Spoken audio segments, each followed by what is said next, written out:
The Senate's move to archive the impeachment complaint against Vice President Sara Duterte, we suddenly see the revival of old allegations, this time aimed squarely at Senator Rodante Marcoleta.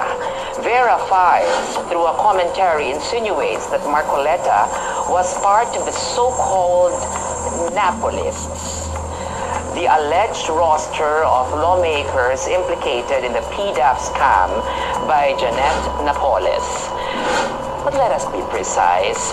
Nowhere in any of the Napolists circulated by Napolis was the name of Senator Marcoleta included.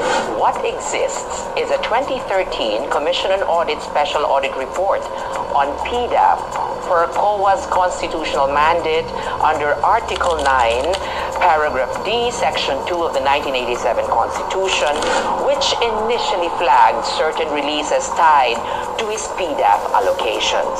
However, in due course, COA lifted the disallowances after compliance was shown. That is final administrative record. This is a crucial distinction in law.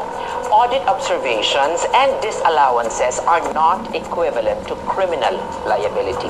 Under the principle of nelium crimen sine lege, no one can be punished unless the law defines the act as an offense. And under the 1987 Constitution, Article 3, Section 14, Paragraph 2, in all criminal prosecutions, the accused shall be presumed innocent until the contrary is proved.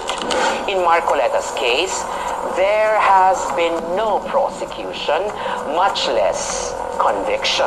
So why is his name being casually thrown around the same breath as Napolis? Is it mere coincidence that just after Vice President Sara's impeachment was put to rest, a distraction issue emerges to taint a senator's credibility? Or is this an exercise in innuendo that disregards constitutional protections of fairness and due process? Even the Vera Files piece hides behind a disclaimer.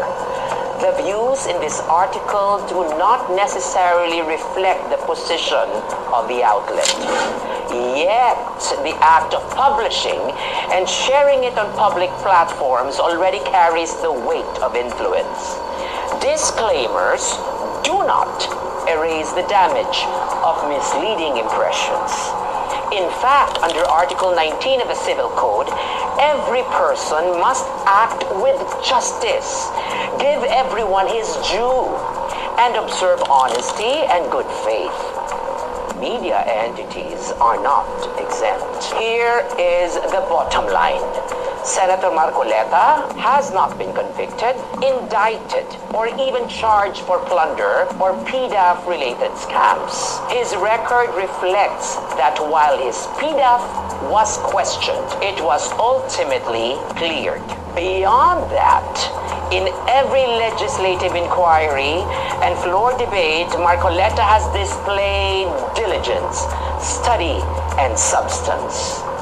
You may debate his positions, but you cannot dismiss the objectivity and rigor he brings as a lawmaker. To continue smearing him with allegations and unsupported by evidence is not only unfair, it undermines constitutional due process and erodes the integrity of public discourse. And if truth really is the business of journalism, then this is where truth must prevail. Another day, another Regal POV.